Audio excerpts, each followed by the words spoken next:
तो वीडियो की शुरुआत में हम देखते हैं कि ओकार स्कूल जाता है, पर वहाँ पर आयसे के साथ बात करते हुए उसे बहुत ज़्यादा शर्म आने लगती है, जिस वजह से वो तब शर्माते हुए स्कूल के अंदर घुसने लगता है।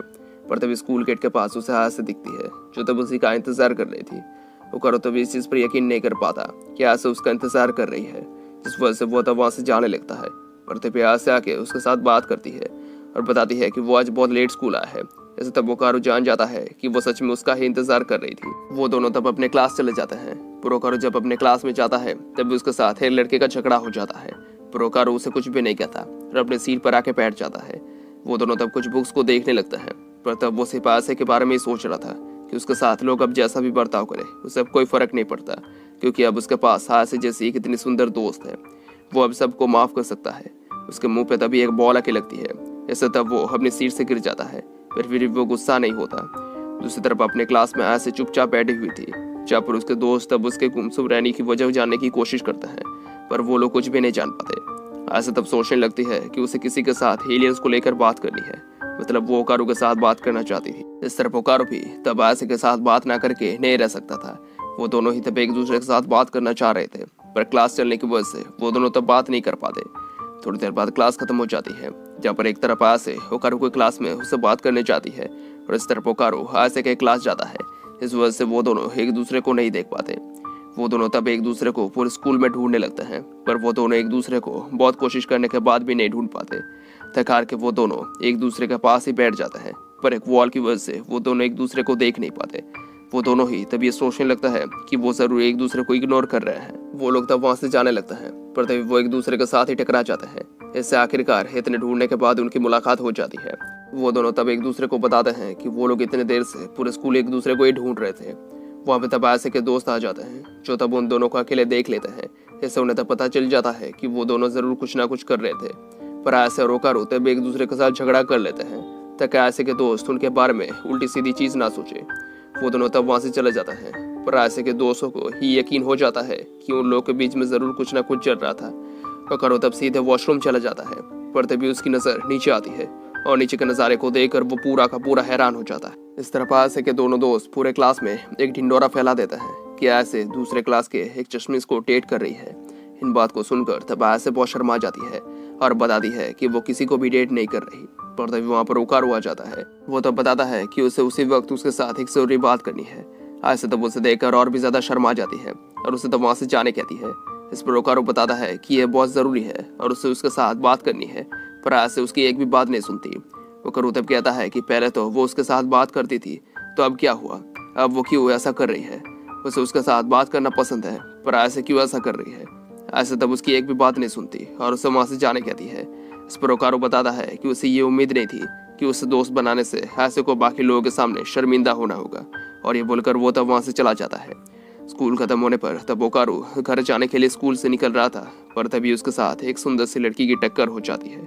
वो लड़की तब उसे उसका हालचाल पूछती है और उसके साथ बात करते हुए ओकारो तब बहुत ज्यादा शर्माने लगता है, क्योंकि वो लड़की थी ही इतनी सुंदर। उसके साथ तब वो बात करते रहता है। इस तरह वहाँ पे आयसे आ रही थी, जो तब थोड़ी दुखी थी, क्योंकि उसने ओकारो को पहले बहुत कुछ उल्टा सीधा बोल दिया था।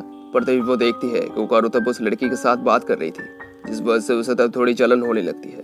वो लड़की तब वहाँ से चली जाती है, पर जाते हुए वो तब अपने दोस्तों के सामने ओकारो के बारे में उल्टा सीधा कहती है और उस पर हंसने लगती है।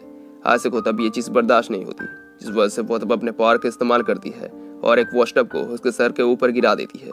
ऐसे तब उस लड़की की हालत खराब हो जाती है। आयसे तब ओकारो को आके पकड़ लेती है और उसकी बहुत तारीफ करती है। वो दोनों तब वहां से चले जाते हैं।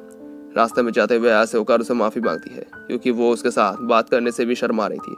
ओकारो तब उसे माफ करता है, पर तभी ओकारो को वो काम की बात याद आती है जो वो आयसे को कहना चाहता था। वो तब बताता है कि क्या उन्होंने सच में टर्बो ग्रैनी को हरा दिया है। आयसे तब हाँ में अपना जवाब देती है और बताती है कि उन्हें उस टनल में ग्रैनी के कोई सुराग नहीं मिला। इसका मतलब ग्रैनी अब जा चुकी है। पर तब ओकारो बताता है कि उसके बॉल्स गायब हो चुके हैं। थोड़ी देर बाद वो लोग आयसे के घर आ जाते हैं, जहाँ पर तब आयसे ओकारो की हालत को देखकर बहुत ही ज्यादा हंसने लगती है। सांता तब उसे बहुत ज्यादा डांटती है, क्योंकि ओकारो को इतनी देर बाद पता चला था कि उसके बॉल्स गायब हो चुके थे। वो तब एक जादू करने के लिए आयसे को एक टब पानी और एक डॉल लाने कहती है और बताती है कि उसके हिसाब से ओकारो के सोल के अंदर जरूर कुछ ना कुछ छुपा हुआ है। वहाँ पे तब आयसे उन चीजों को लाती है और पहले ओकारो उस भरे हुए टब में अपने पैरों को डुबाता है और उसके आगे वो लोग एक डॉल को रखते हैं। सांता तब ओकारो के सर पर एक चमाट मारती है। पहले तो ओकारू कुछ भी समझ नहीं पाता कि क्या हो रहा है, पर सांता तो वापस उसे मारती है। वो तब आयसे से ओकारू के ऑरा के बारे में पूछती है कि क्या उसे वो दिख रहा है। इस पर आयसे बताती है कि जब उसने ओकारू को मारा था तब उसके ऑरा का कलर बदल गया था। सांता तब उसे कहती है कि जब वो ओकारू को मारेगी तब उसे उसके बदले हुए ऑरा को पकड़ के बाहर निकालना है। आयसे तब कहती है कि क्या वो सच में वो कर सकती है, यानी क्या वो किसी के ऑरा को बाहर निकाल सकती है। इस पर सांता बताती है कि वो ओकारू का ऑरा नहीं है। सांता तब ओकारू को और एक बार मारती है और तब आयसे उसके ऑरा को निकालने की कोशिश करती है। ऐसे तब ओकारू वहां पर गिर जाता है। वो लोग तब देखते हैं जो डॉल वहां पर रखी हुई थी उसके पास जो बैरियर था वो चल चुका था और वो डॉल तब वहां से भागने लगती है। सांता तब आयसे और ओकारू को उस डॉल को पकड़ने कहती है, पर वो डॉल एक जगह पर छुप गई थी, जिस वजह से तब वो लोग उसे नहीं देख पाते। पर आयसे तब एक आइडिया लगाती है और वो तब अपने मन की आंखों से उस डॉल के ऑरा को देखने की कोशिश करती है। इसमें वो तब कामयाब भी हो जाती है और वो तब उस डॉल को पकड़ लेती है। वो डॉल तब उन्हें छोड़ने कहती है और बहुत गुस्से में आ जाती है। वहां पर तब सांता कहती है कि वो टर्बो ग्रैनी है। इसे सुनकर बाकी दोनों हैरान हो जाते हैं क्योंकि उनके हिसाब से वो मर चुकी थी। टर्बो ग्रैनी तब बताती है कि वो इतनी आसानी से मरने नहीं वाली। जब वो मरने की हालत में थी तब वो ओकारू के अंदर आ चुकी थी। वो तब तो बहुत कमजोर थी और उसे तब तक वहां पर इंतजार करना था जब तक कि ना उसे उसके पावर्स मिले। ग्रैनी तब बताती है कि अगर ओकारू सांता को मार देगा तब वो उसे उसके बॉल्स को लौटा देगी। ये बोलते ही तब वो ट्रांसफॉर्म हो जाता है।